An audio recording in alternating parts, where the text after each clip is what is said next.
Sementara fokus negeri di bawah bayu, banjir di Beaufort pulih, PPS Dewan Selangor ditutup. Laporannya terus sahaja bersama Rita Aloysius Malik di Kota Kinabalu. Silakan Rita. Baik Zahira, semua penduduk terjejas banjir yang berlindung di pusat pemindahan sementara PPS Dewan Selangor dibenarkan pulang ke rumah masing-masing tengah hari tadi.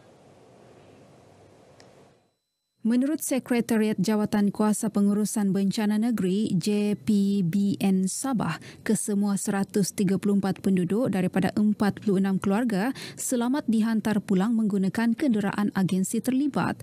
Justru PPS Dewan Selangor yang dibuka sejak Jumaat lepas ditutup secara rasmi pukul 12 tengah hari tadi. Pembudayaan Sains, Teknologi, Inovasi dan Ekonomi STIE dalam kalangan pelajar di Sabah akan terus diperkasa bagi menarik minat mereka dalam bidang berkenaan. Ini kerana kadar penglibatan pelajar dalam bidang sains, teknologi kejuruteraan dan matematik STEM, terutamanya sains tulen, semakin menurun di negara ini. Ketua Menteri Datuk Seri Panglima Haji Haji Noor berkata, kerajaan memandang serius senario itu kerana negeri ini perlu menyediakan modal insan berkemahiran tinggi dalam bidang teknikal, sains dan teknologi bagi memenuhi keperluan industri pada masa hadapan.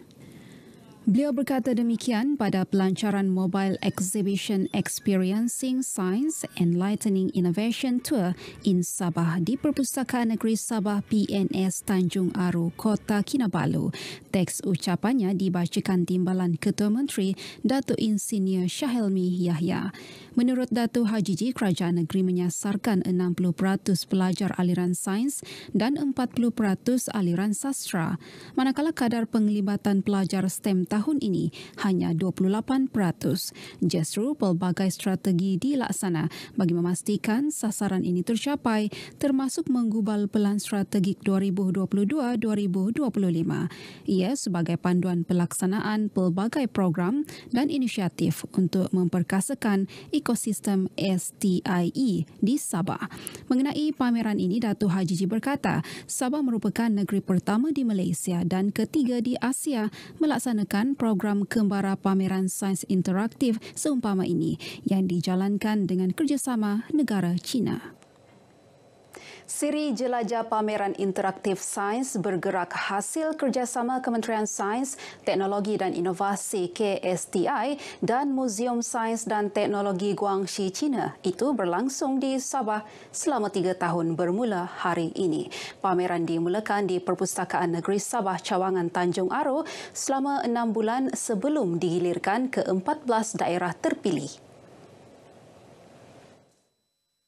Tahun ini kita bermula di Kota Kinabalu. Selepas ini tahun hadapan ada 6 daerah lagi kita akan jelajah dan selepas tahun akan datang 4 dan terakhir kembali ke Kota Kinabalu dan UMS. Justru Datuk Arifin mempelawa sekolah-sekolah berdekatan membawa pelajar mengunjungi pameran ini. Sementara itu, para pelajar yang ditemui teruja menyaksikan lebih 60 bahan sains dan teknologi yang dipamerkan. This exhibition is very interesting. A lot of things I see here and it's very creative and there's a lot of science things going on.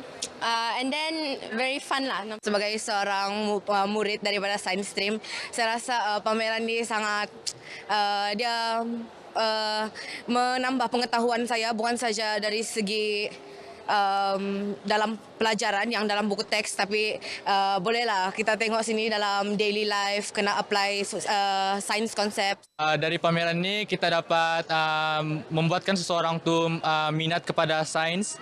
Lepas tu dia tertarik kepada suatu teknologi yang tinggi, contohnya macam teknologi yang tentang fizik, tentang graviti. Kerajaan negeri akan meneliti peruntukan undang-undang yang boleh dikuat kuasa terhadap pengusaha penginapan termasuk inap desa bagi melindungi hak dan privasi pelanggan termasuk para pelancong. Ia susulan dakwaan sepasang pelancong warga Cina bahawa mereka menemui kamera tersembunyi dipasang dalam bilik sebuah inap desa yang didiami di Kota Kinabalu baru-baru ini.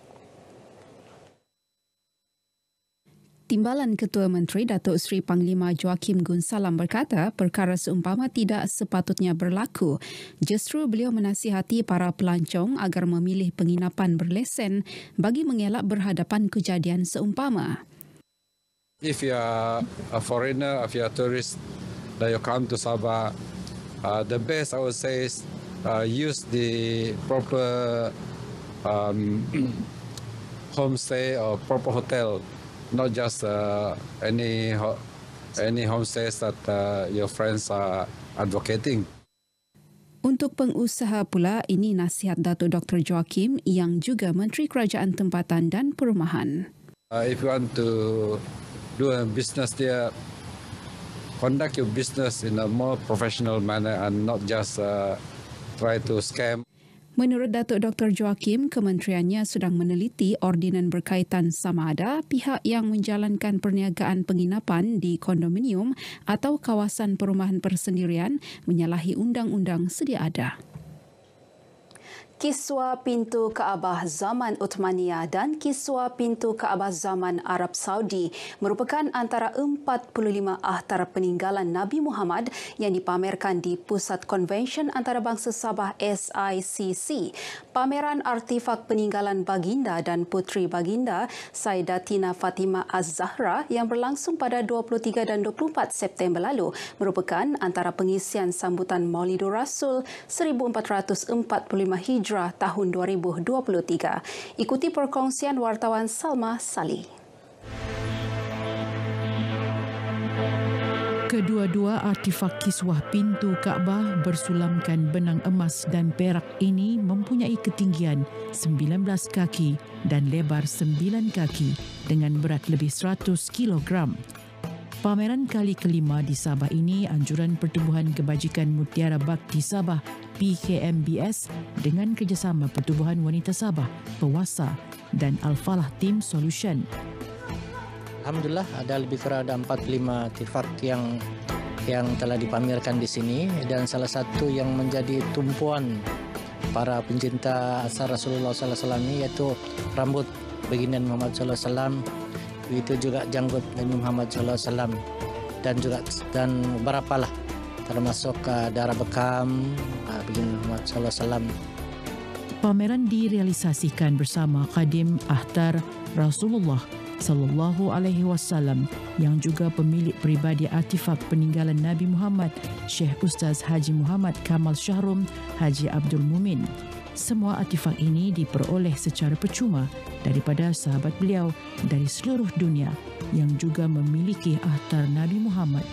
Scroll Dalailul Khairat, siwak, cebisan selimut, cebisan alas duduk dan pasir makam Rasulullah Sallallahu Alaihi Wasallam serta capal, penyapu dan jubah puteri kesayangan baginda Sayyidatina Fatimah Az-Zahra radhiyallahu anhu antara bahan pameran yang turut memukau pengunjung. Rata-rata pengunjung yang ditemui melahirkan rasa syukur dan berterima kasih atas inisiatif penganjur memberi peluang kepada umat Islam menghayati dan mendekati baginda melalui pameran luar biasa ini. Saya rasa sebab merembang bulu Roma belum masuk. Belumlah barisan panjang, penatlah mau masuk tapi bila sudah masuk penat tu hilang sudah seolah-olah dapat melihat Nabi Muhammad SAW di depan mata lah. Kita rasa sungguh terharu kerana kita dapat melihat dengan mata kepala sendiri. Walaupun Rasulullah sudah meninggalkan kita lebih daripada 1000 tahun yang lepas, tetapi kita masih dapat melihat artifak original asli Rasulullah, peninggalan Rasulullah SAW. Sangat-sangat teruja lah. Ya, selama ni kita tidak terfikir pun boleh tengok benda apa ni yang artifak Rasulullah ni depan-depan kan. Sekarang depan mata. Jadi perasaan untuk apa ni mengetahui dan rindu selama ni seolah-olah terubat. Lebih-lebih lagi anak-anak ni first time kan. Saya lagi. Jadi sangat-sangat kami teruja lah. Kira-kira 50,000 pengunjung menziarahi pameran 2 hari ini. Pameran kali pertama akhtar Rasulullah Sallallahu Alaihi Wasallam diadakan pada tahun 2018 di Masjid Datuk Haji Pangeran Galpam, Sandakan. Salma Salih, RTM.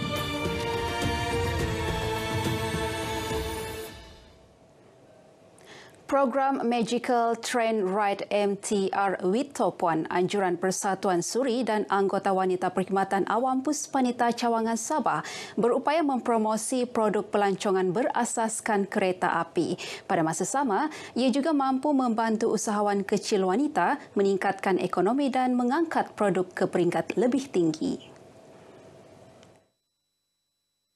MTR ini melibatkan perjalanan sejauh 90 km dari stesen kereta api Tanjung Aro ke Beaufort menggunakan train hybrid steam Vulcan.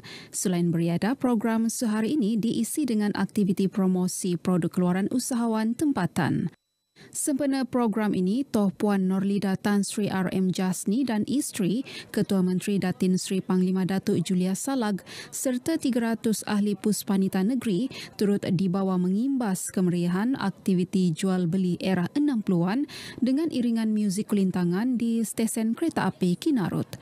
Toh Puan berkenan merasmikan mercu tanda kereta api dan menandatangani plak di stesen kereta api Tanjung Aro Papar dan Beaufort. Selain itu, Toh Puan dan rombongan dibawa melawat ruang demo dan jualan usahawan termasuk proses pembuatan kuih tapai, kuih jala, ambuyat dan jeruk bambangan di Pusat Wanita Sabah, Beaufort. Magical Train Ride ini kita berharap dapat merancakkan ekonomi kita di mana juga untuk menaikkan produk-produk tempatan kita kepada masyarakat tempatan juga dan juga pelancong-pelancong daripada dalam dan luar negara. Kita akan balik dan menggunakan kereta api sebagai satu murah. Kemudian masa kita boleh ambilkan masa itu rapatkan lagi hubungan kekeluargaan dalam konsep masyarakat madani. Sebenarnya banyak sudah aktiviti-aktiviti yang kita laksanakan di sini dan terutama sekali dalam kita mempromosi usahawan-usahawan wanita yang seperti yang kita ketahui banyak usahawan wanita ini mengeluarkan produk-produk mereka sendiri. Program ini diharap dapat mengeratkan hubungan silaturahim antara ahli puspanita negeri. Baik, sekian paparan dari Sabah petang ini. Untuk lebih banyak perkembangan semasa tanah air, terus sahaja bersama Zahira. Silakan. Terima kasih, Rita.